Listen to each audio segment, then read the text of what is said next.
Hello guys! What's up mga amigo mga amiga? For today's video, pupunta tayo ngayon sa beach park ng Burj Al Arab. Okay? So, simulan na natin. For today's video, ipapakita ko sa inyo guys kung gaano kaganda ang Burj Al Arab Beach Park dito. Syempre, dito lang tayo sa public beach kasi hindi naman natin afford yung 7-star hotel ng Burj Al Arab. At saka guys, take note, may mga safeguard po silang tauhan dito. Kaya safety kayo dito kung may mga bata, may mga family na minor de edad. And this time is 6 AM in the morning. So napaka sarap ng hangin. Napakalinis po talaga ng dagat dito guys. At take note, pag 6 AM in the morning ka pupunta dito, wala masyadong tao. Hindi crowded. Tsaka may mga nag-training din dito kung paano mag-surf yung mga minor de edad.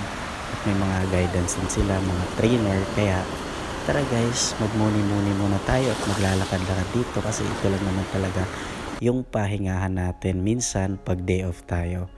Ayan. Minsan lang talaga kami dito guys, nagbabanding kasama yung mga ka-roommate.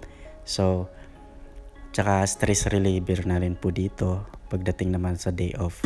Okay, so guys, maganda dito guys pag may mga family dito gathering. Gusto ko nga talaga dalhin na yung pamilya ko dito, si Ian Josh at saka si Maria Fe, yung partner ko. Kasi hindi naman talaga natin hawak yung oras dito pagdating sa trabaho.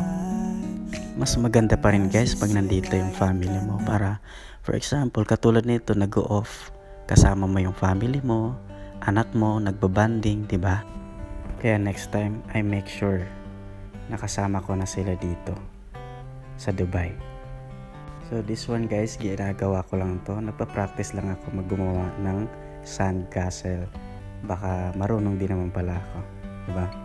Tatry lang natin kung maayos yung paggawa ko ng sandcastle. Bago ko nga pala makalimutan, is free entrance po dito. So wala po tayong babayaran dito pag pumunta tayo dito sa beach park. So see you guys to my next vlog. Thank you so much.